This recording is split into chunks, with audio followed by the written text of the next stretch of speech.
आज के कार्यक्रम में आपका स्वागत है। आज हम लोग बातचीत करें कि उत्तराधुनिकतावाद के बारे में, पोस्ट मॉडर्निज्म के बारे में और पोस्ट मॉडर्निज्म के एक बहुत महत्वपूर्ण दार्शनिक आलोचक हैं, जिया फ्रांसिस लियोटार्ड। फ्रांसिस लियोटार्ड ने जो काम किया है वो बहुत ही महत्वपूर्ण काम किया है। उन्होंने पूरे के पूरे एक उत्तराधुनिकतावाद के पूरे स्कूल को, आलोचना के स्कूल को विकसित किया। उसका सारी दुनिया में असर अपने तरीके से पड़ा है। हिंदी में कोई पठन पाठन या लेखन जिया फ्रांसिस लियोटार्ड के बारे में नहीं है। मैंने बहुत पहले 94 में जो किताब लिखी थी उत्तराधुनिकतावाद वाली, तो मैंने उसमें उनका जिक्र किया था, विस्तार से उनके ऊपर लिखा था। उसके बाद इधर मैंने जब वो अपडेट की किताब, तो फिर लिखा। 20 साल बाद मैंने अपडेट की थी वो किताब। इधर मैंने हाल ही में इलाहाबाद से प्रकाशित एक पत्रिका है, सरस्वती। तो सरस्वती के अंक में मैंने एक अ, कुछ नई चीजें मैंने रेखांकित की, जो कि लियोटार्ड ने लिखी थी, जिन पर कोई बहस नहीं है, चर्चा नहीं है, बातचीत नहीं है हमारे यहाँ। हमारे यहाँ तो मुश्किल यह है कि खाली नाम काफी है। आप उत्तराधुनिक है, हाँ ठीक है, बस। बाकी अब हम उत्तराधुनिकता का क्या कॉन्सेप्ट है, क्या उसकी अंतर वस्तु है, ये हम तय कर लेंगे। हमें अब किसी दार्शनिक की या विचारक की, आलोचक की जरूरत नहीं है। हमें उसे खारिज करना होगा तो हम अपने पेट के ज्ञान से तय कर लेंगे। उसकी व्याख्या करनी होगी तो पेट के ज्ञान से तय कर लेंगे। हम पेट के ज्ञान को इतना बड़ा ज्ञान मानते हैं कि ज्ञान की सत्ता उसके सामने एकदम अस्वीकार करते हैं।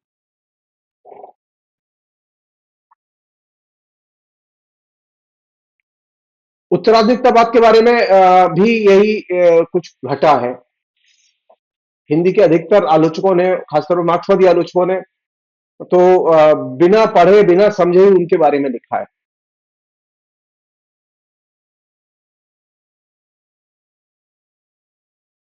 और हमारी आदत नहीं है ये बिना पढ़े लिखने की। हमारी आदत है टेक्स्ट के आधार पर लिखने की। यहां मैं कुछ चीजें आपसे शेयर कर रहा हूं जो लियोटार्ड ने लिखी हैं, और बहुत ही महत्वपूर्ण चीजें हैं वो।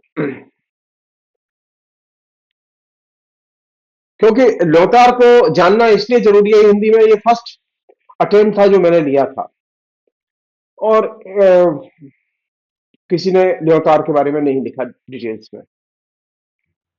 मेरी जो पुस्तक है उत्तराधुनिकतावाद वाली, उसमें भी उस पर है, एक पूरा चैप्टर है। यहां जो मैं बात लिख रहा हूं वो मेरी किताब में नहीं है,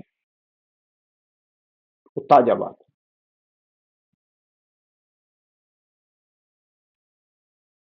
लियोटार्ड की एक किताब है, द पोस्ट मॉडर्न एक्सप्लेन्ड।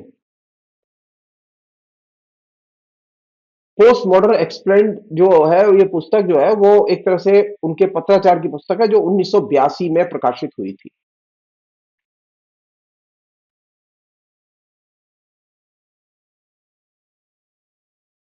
और इस पुस्तक में जो पत्राचार हैं, उन पत्राचारों में पोस्ट मॉडर्निज्म के संदर्भ में लियोटार्ड की धारणाओं का एक तरह से विवेचन है।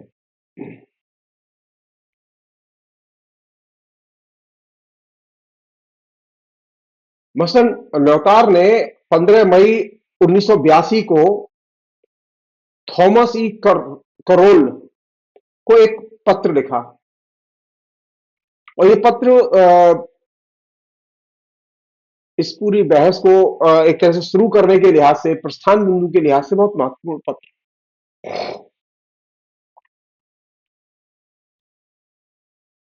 इस पत्र का आरंभ भी एक बहुत ही शानदार चीज से होता है। लियोटार्ड लिखते हैं, यह आराम का क्षण है। हर एक व्यक्ति प्रयोगों के बारे में बातें कर रहा है। चारों ओर प्रयोग हो रहे हैं। हमारे यहां भी एक जमाना था, वो जो अ, प्रगतिवाद का विरोध करते हुए प्रयोगों की दुनिया शुरू हुई थी। तो ये लियोटार्ड कहते हैं कि ये आराम का क्षण है। हर एक व्यक्ति प्रयोगों के बारे में बातें कर रहा है और चारों ओर प्रयोग हो रहे हैं। कोटेशन बंद। इस पूरी धारणा को विकसित करते हुए ल्योतार ने एक लिस्ट उन लेखकों की दी, उन विचारकों की दी जो कि प्रयोग कर रहे हैं। इस लिस्ट को विकसित करते समय, प्रयोगों पर बात करते समय ल्योतार ने जो महत्वपूर्ण बात कही वो ये थी कि हमें ये जो विभिन्न किस्म के विचारक जो तरह तरह के प्रयोग कर रहे हैं, विभिन्न किस्म के लेखक जो तरह तरह के प्रयोग कर रहे हैं, हमें देखना चाहिए उनमें क्रमबद्धता, वैचारिक एकता, आइडेंटिटी, सुरक्षा और जनप्रियता, इन पहलुओं पर सोचना चाहिए। हमें इस बात पर भी सोचना चाहिए कि विचारक किस तरह के समुदाय या जनता से जुड़ा हुआ है, या ये कह सकते हैं कि किस तरह का समाज उसे अपने से जोड़ता है। उस कोई ना कोई लेखक कहीं ना कहीं जुड़ा होता है, कहीं ना कहीं उसका अ, सामाजिक वर्ग होता है जो उसके साथ जुड़ा हुआ है। इसलिए ल्योतार कहते हैं कि किसी भी लेखक को खारिज नहीं कर सकते क्योंकि वह कहीं ना कहीं जुड़ा हुआ है। उन लोगों से भी उसका जुड़ाव खत्म नहीं कर सकते जो लोग अवागार्द से जुड़े हुए हैं, जो मॉडर्निस्ट थे, या उन लोगों से भी उसके संबंध को हम जुड़े होने के कारण खारिज नहीं कर सकते जिसको हम पोस्ट अवागार्दियन जो दौर था।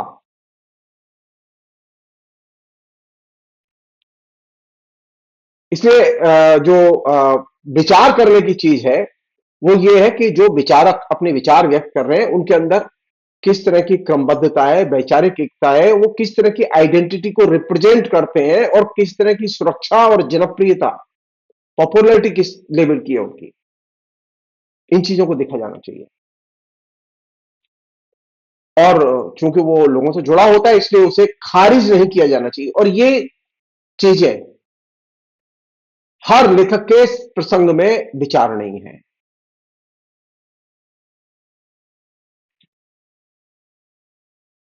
एक अन्य चीज थी जो कि उन दिनों प्रयोग के क्षेत्र में आ, ऐसा नहीं कि यथार्थवादी लोग प्रयोग नहीं कर रहे थे, यथार्थवादियों में भी प्रयोग की पद्धति थी, लेकिन यथार्थवादी जो लेखन है उसमें दो चीजें महत्वपूर्ण हैं, एक है विश्लेषण और दूसरा है प्रयोग।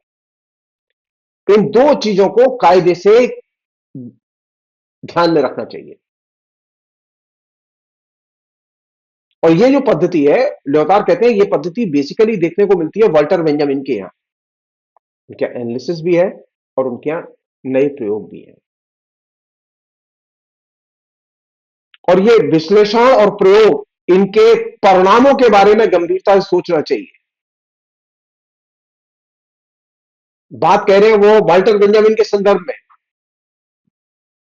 और संकेत है यथार्थवाद की आलोचना पद्धति और यथार्थवादी कृतियों के मूल्यांकन के प्रसंग में।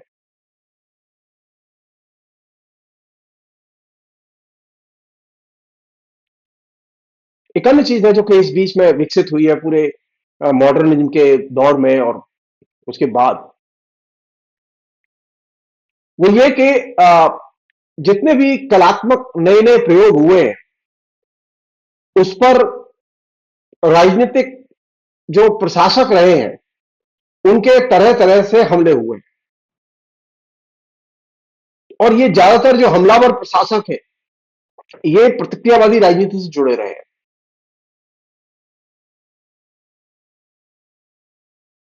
वे देखते हैं अपने किसी विचार विशेष को, किसी अंतर्वस्तु विशेष को। ल्योतार कहते हैं कृति को देखते समय ये इतना महत्वपूर्ण नहीं है जितना महत्वपूर्ण यह है कि कृति का सौंदर्य मूल्य क्या है। वह कृति स्थापित सौंदर्य मूल्यों की संगति में आती है या नहीं आती, या उससे अलग कोई परंपरा निर्मित करती है।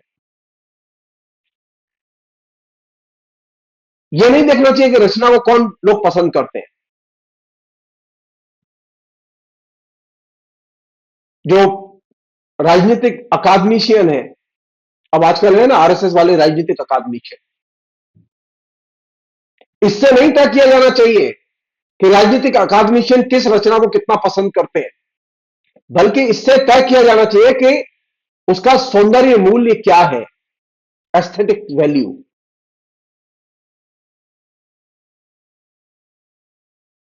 और सौंदर्य के तौर पर रचना को जनता किस रूप में ग्रहण करती है।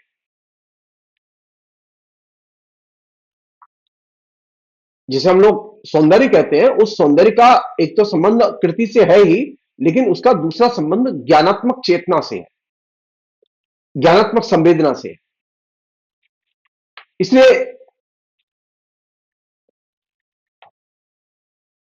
जो सौंदर्य की दृष्टि से जिसमें शानदार मूल्यों का सृजन किया गया है, वो रचना मौलिक होगी और उसका अनुकरण करना संभव नहीं होगा। लेकिन जो रचना अनुकरण के आधार पर लिखी गई है, वह अभिरुचियों को नष्ट करेगी। आप राम की शक्ति पूजा दोबारा नहीं लिख सकते। आप रामचरित मानस अवधि में दोबारा नहीं लिख सकते। आप कोई और किताब लिख सकते हैं, लेकिन रामचरित मानस दोबारा नहीं लिख सकते।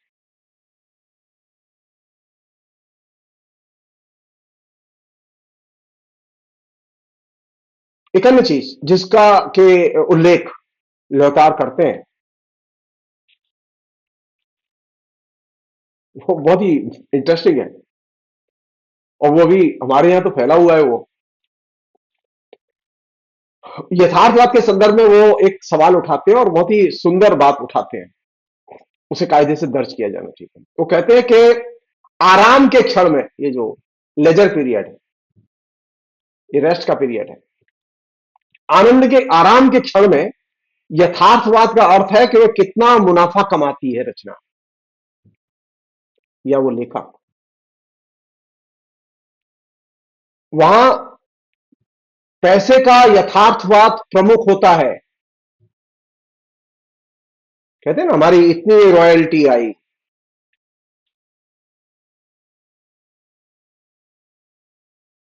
ऐसी स्थिति में ल्योतार कहते हैं कि रचना का सौंदर्य बोधी मूल्य महत्वपूर्ण नहीं है, बल्कि उसका मुनाफे का मूल्य महत्वपूर्ण है। तुलसी को तो कोई रॉयल्टी मिली ही नहीं, फ्री में लिखी थी और सबसे ज्यादा पॉपुलर है। मुनाफा कमाया प्रकाशकों ने, अभी उससे मुनाफा कमा रहा है गूगल। आप इंटरनेट पर रामायण पढ़ने जाएंगे, डाउनलोड करेंगे, किसे फायदा होगा? गूगल। तो रचना के सौंदर्य बोधी मूल्य की बजाय अब उसके मुनाफे के मूल्य का महत्व ज्यादा है।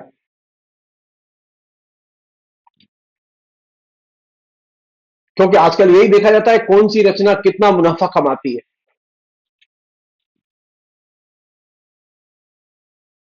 और इसका एक कारण यह है कि जो पूंजीवाद है, उस पूंजीवाद की खूबी है कि वो हर एक जरूरत की पूर्ति का वायदा करता है। और यही वजह है कि पैसे का यथार्थवाद एक प्रमुख फिनोमेना बन के उभर के आता है, जो कि आज है।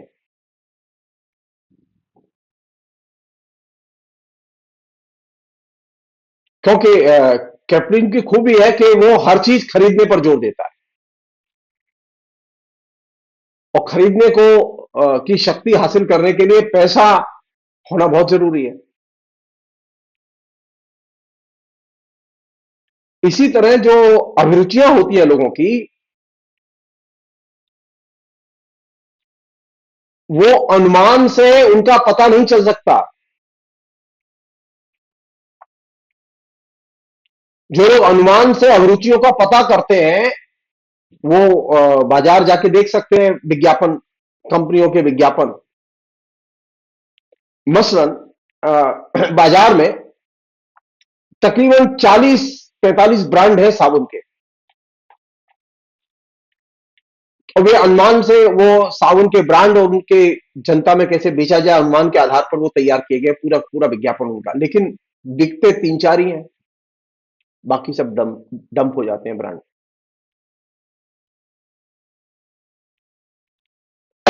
तब जब आप अभिरुचियों के बारे में अनुमान भिड़ाते हैं तो आप स्वयं को ही ठगने की कोशिश करते हैं, और इससे बचा जाना चाहिए।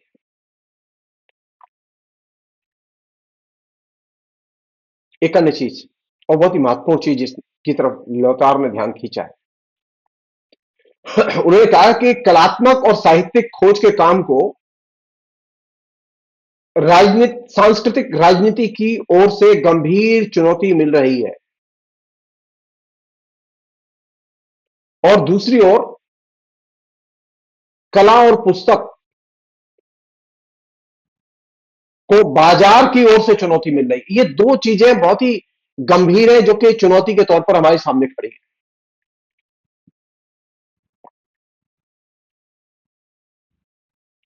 और ये दोनों ही चैनल, यानी सांस्कृतिक राजनीति वाले, लाइक आरएसएस वाले या और इसी तरह के लोग, वे सुझाव देते रहते हैं कैसा लिखो कैसा न लिखो, और लोग लिख भी रहे हैं उसके हिसाब से। वही मार्केट की डिमांड क्या है, कौन सी चीज लाइब्रेरी में लग सकती है, कौन सी चीज पाठ्यक्रम में लग सकती है, तैयार करो।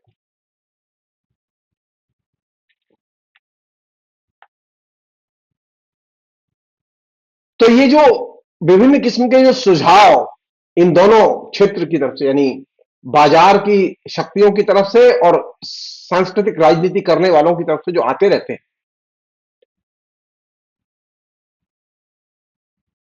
ये सारे के सारे सुझाव रचना के सौंदर्य बोध का निर्माण नहीं करते, रचना के यथार्थवादी रूप का निर्माण नहीं करते।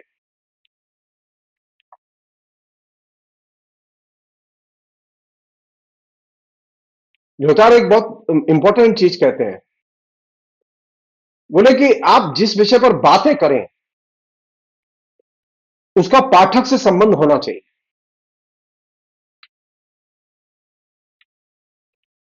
पाठक किसी न किसी रूप में उस विषय से जुड़ा हुआ हो, और दूसरा यह कि जनता उसे पहचाने और स्वीकृति प्रदान करे, अपने संदेह दूर करे, उस विषय को समझे और स्वीकार करे, या आत्मविश्वास या संतोष अर्जित करे। सवाल उठता है कि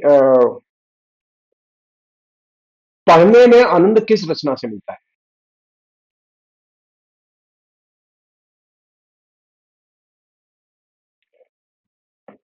एक बहुत तीखी और महत्वपूर्ण बात वो ये कि इन दिनों वे रचना आनंद दे रही हैं जो यथार्थ शून्य है। यथार्थ शून्य रचना वे हैं जो मांग पूर्ति के तर्क के आधार पर लिखी गई हैं, जो प्रकाशक संपादक की मांग पर लिखी गई हैं। इस तरह की रचनाएं पाठकों की अनुभूति को आनंद देती हैं, वे मन को छूती हैं, लेकिन अनुभूतियों को स्पर्श नहीं करती। जरूरी बात यह है कि जब रचना पढ़ी जाए तो वह मन और अनुभूति दोनों का स्पर्श करे। लेकिन ये पोस्ट मॉडर्न कंडीशन जिसकी की बातें ल्योतार उठाते हैं, उसमें ये मन और अनुभूति के बीच में बिग गैप बना रहता है। भव्य से भव्य चीजें मन और अनुभूति में सामंजस्य बिठाने में असफल रही हैं। राम जी का मंदिर और अयोध्या के वोटर, राम की अनुभूति, राम का मंदिर बनाया ही इसलिए गया कि वोट मिलने चाहिए, लेकिन अयोध्या के लोगों के मन के साथ में वो एकीकृत नहीं हो पाया। भव्य से भव्य चीजें मन और अनुभूति में सामंजस्य बिठाने में असफल रही हैं, और ये सबसे बड़ा फेल्योर है। एक बहुत महत्वपूर्ण बात ल्योतार ने उठाई है। वो ये कहते हैं कि उत्तराधुनिकता का अर्थ है हर चीज पर संदेह करो, उसे चुनौती दो।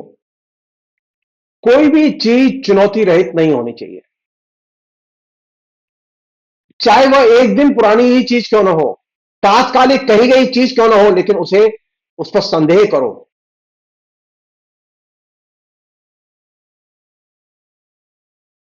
ये सवाल करो कि तुलसी, सूर, प्रेमचंद और रविन्द्रनाथ टैगोर ने किसे चुनौती दी। लेखक जब चुनौती देता है तो कौन सा नया विचार जन्म लेता है, किस तरह की रचना शैली और भाषा या गद्य और पद्य का जन्म होता है, इन चीजों पर विचार करने की जरूरत है। और यह विचार कब करेंगे, जब ल्योतार जो कहते हैं वो बात सही है, जब आप हर चीज पर संदेह करेंगे और यह देखेंगे कि रचनाकार किसे चुनौती दे रहा है। हमारे यहां जो अभी लिखा जा रहा है उसमें चुनौतियां तो गायब है, अधिकतर लेखों की चुनौतियां गायब है।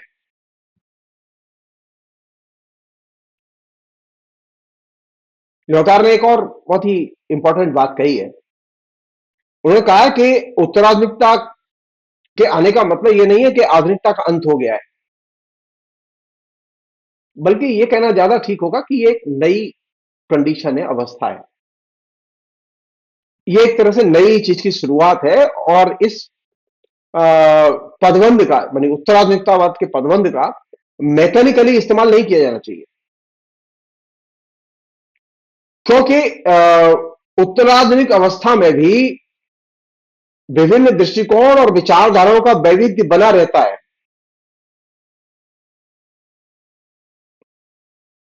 इस दौर की खूबी है कि इसमें एक खास किस्म की अकादमिक भाषा जन्म लेती है और वो रिचुअल्स की तरह अपना विस्तार करती है। और ये ऐसी भाषा है जिसके भाषा और व्याकरण के बारे में पूर्वानुमान लगाना कठिन है।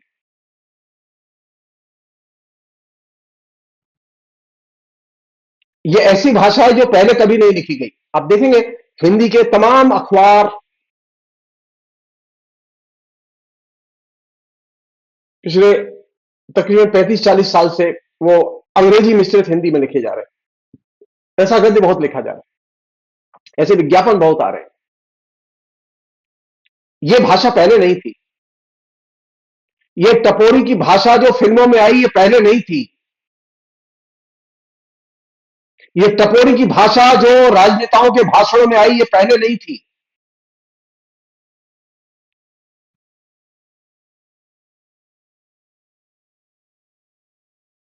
तो ये जो भाषा आ रही है, इस भाषा और इसके व्याकरण के बारे में पूर्वानुमान लगाना एकदम संभव नहीं है। और इस दौर में जो भाषा आ रही है, लिखी जा रही है, हम जानते नहीं थे कि हिंदी गद्य में इतनी गालियां लिखी जा सकती हैं, तू तड़ाक की भाषा लिखी जा सकती पब्लिक कम्युनिकेशन में। कभी नहीं देखा गया, लेकिन है। वो ट्विटर पर है, वो फेसबुक पर है, वो भाषणों में है। यहां तक कि ऐसी भाषा में गद्य लिखा गया है जिसकी कल्पना पहले साहित्य में नहीं की जा सकती थी। काशीनाथ सिंह का जो उपन्यास है, गाली गलौज की भाषा में। या बहुत सारे दलितों की रचनाएं हैं, वे ऐसी भाषा लिख रहे हैं जो कि पहले कभी सोचा ही नहीं गया था ऐसी भाषा लिखी जाएगी। और ये जो नई कंडीशन है जिसमें कि ये भाषा लिखी जा रही है, ये बहुत ही प्रभावशाली अवस्था है। लोग इसे प्रेज कर रहे हैं।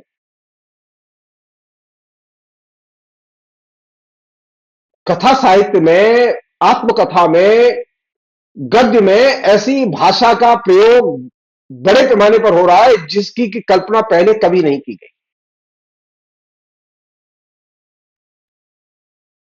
खासतौर पर आंचलिक उपन्यासों में तो यह फिनोमिना खासतौर पर दिखाई देता है।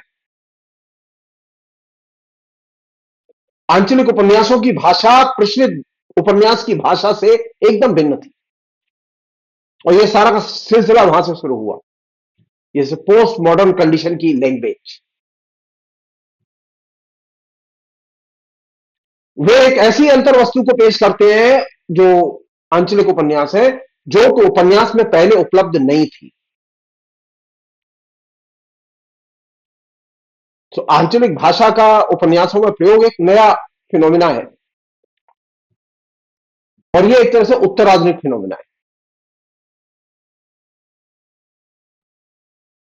लियोटार्ड ने एक बहुत महत्वपूर्ण धारणा दी है, जिसको कि कायदे से हम लोग ध्यान रखें। वो ये कहते हैं कि अप्रस्तुत को प्रस्तुत करना ही उत्तराधुनिकतावाद है।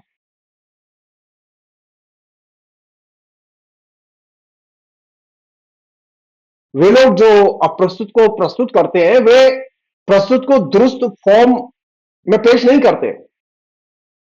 वे भाषा का दुरुस्तीकरण, अब बहुत लोग शिकायत करते हैं, ऐसे लिख रहे हैं, वैसे लिख रहे हैं, इतनी गलती कर रहे हैं, उतनी गलती कर रहे हैं। ये पोस्ट मॉडर्न कंडीशन की भाषा है, जिसमें भाषा का दुरुस्तीकरण संभव नहीं है।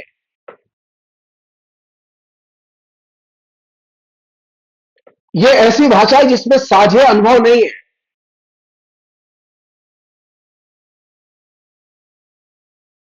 ये ऐसी भी भाषा है जिसमें कि किसी भी किस्म के असंभव को लेकर कोई नॉस्टैल्जिया नहीं है।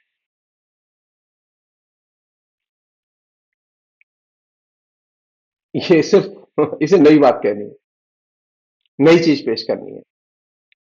आपको इससे आनंद मिले या ना मिले, उसके ठेंगे पे। और खासतौर पर जो दलित साहित्य और स्त्री साहित्य से जो फ्लो आया, खासतौर पर दलित साहित्य से जो फ्लो आया, उसमें किस चीज पर जोर है? वो नई भाषा तो है ही, उसमें जोर है असल में अनुभूतियों को प्रस्तुत करने पर। तो वहां लेखक का कंसर्न जो है वो भाषा नहीं है, उसका व्याकरण नहीं है, बल्कि उसका कंसर्न है अनुभूतियों को कैसे प्रस्तुत किया जाए। यही वजह है कि जो पोस्ट मॉडर्न जो टेक्स्ट है, उसे तयशुदा जो साहित्य सिद्धांत हैं, आलोचना के सिद्धांत हैं, मानक हैं, उनके आधार पर उनकी व्याख्या नहीं हो सकती, उनका मूल्यांकन या उनकी आलोचना नहीं लिखी जा सकती। इस तरह के पाठ के अध्ययन के सिद्धांत और मानक उसी पाठ से निकलेंगे, बाहर से नहीं आएंगे। और इसका एक बड़ा कारण क्या है कि जो लेखक है, ये बिना नियम के काम करता है। लेखक कुछ नियम को नहीं मानता, वह अपने लेखन के जरिए ही नियम बनाता है, और वह अपनी रचना को किसी न किसी घटना से जोड़कर पेश करता है। और ये जो पोस्ट मॉडर्न राइटर है, वो भविष्य के पैराडॉक्स और आंतरिक संसार को पेश करता है। पोस्ट मॉडर्न कौन है? ल्योटार कहते हैं उत्तराधुनिक वह है जो हर चीज के खिलाफ है और जो चंचल है, वो स्थिर नहीं है। वो जो पोस्ट मॉडर्न है, उनका क्या काम है? वो कहता है कि ल्योटार ने कहा कि हमारा काम यथार्थ मुहैया कराना नहीं है, हमारा यह काम यह बताना नहीं है क्या ग्रहण करें और क्या पेश करें। हमारा काम है भ्रमों को आतंक के रूप में पेश करना, और इसके लिए हमें भाषाई खेल की जरूरत है।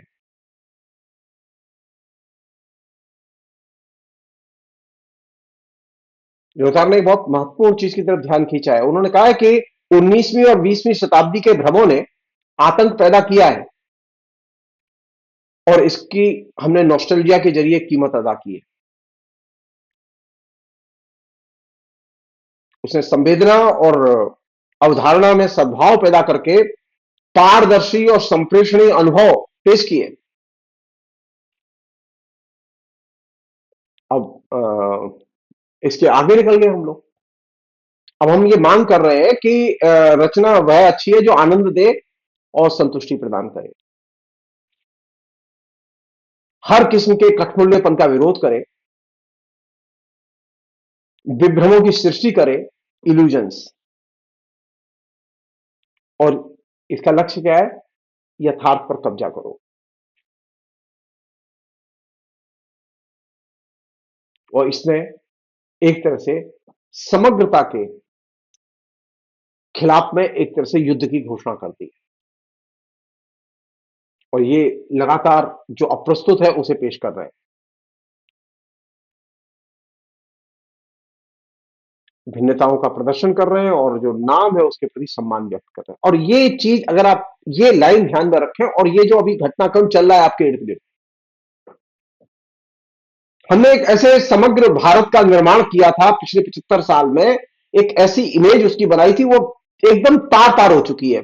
और किसके जरिए तार तार हुई है? इल्यूजन्स के जरिए। हमारे जेहन में इल्यूजन्स की वर्षा कर दी गई है,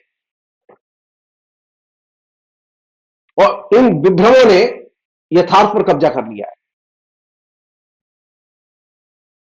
किसी के समझ में नहीं आ रहा कि ये यथार्थ पर कब्जा कैसे हो गया, और किसके खिलाफ घोषणा है? हम ये कहते थे सेकुलर भारत, डेमोक्रेटिक भारत ध्वस्त। अब मोदी का भारत। और सम्मान किसका? नाम के प्रति सम्मान। कहीं पर भी कोई भी आके पकड़ लेता है और कहता है बोलो जय श्री राम। कहीं पर कोई भी आके खड़ा हो जाता है और कहता है कि नहीं, ये मस्जिद नहीं थी, यहाँ राम था, यहाँ शिव था, और इसका सम्मान करो। ये जो फिनोमिना दिखाई दे रहा है ना आपको, कम्युनिज्म का, ये पोस्ट मॉडर्न कंडीशन का एक तरह से पॉलिटिकल फिनोमिना है।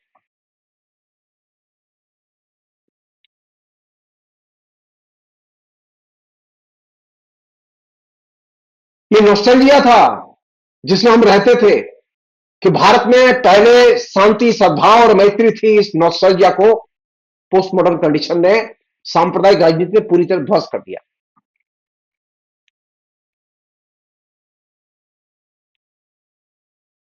और वे अब हर चीज के खिलाफ हैं और चंचल है। और वे अभी बात कर रहे हैं किसी मसले पर, जब तक आप उसका जवाब देंगे तब तक वो दूसरा मसला ले आते हैं, जब तक दूसरे मसले का जवाब देंगे तीसरा ले आते हैं। नरेंद्र मोदी की स्टाइल ऑफ फंक्शनिंग यही है, वो किसी एक चीज पर टिकते नहीं है, वो एकदम चंचल है। और ये पोस्ट मॉडर्न कंडीशन की विशेषता है, चंचलता। ल्योतार इसकी तरफ ध्यान खींचते हैं।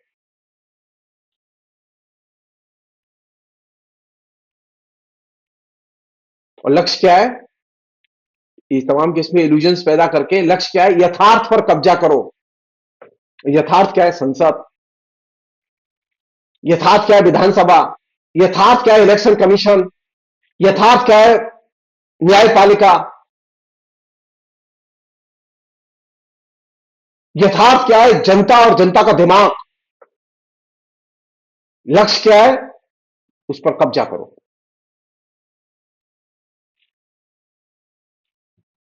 सो पोस्ट मॉडर्न कंडीशन में ये सारी की सारी चीजें घट रही हैं। इसके बिना न साहित्य लिखा जा रहा है पोस्ट मॉडर्न कंडीशन के बिना, और न पॉलिटिक्स हो रही है।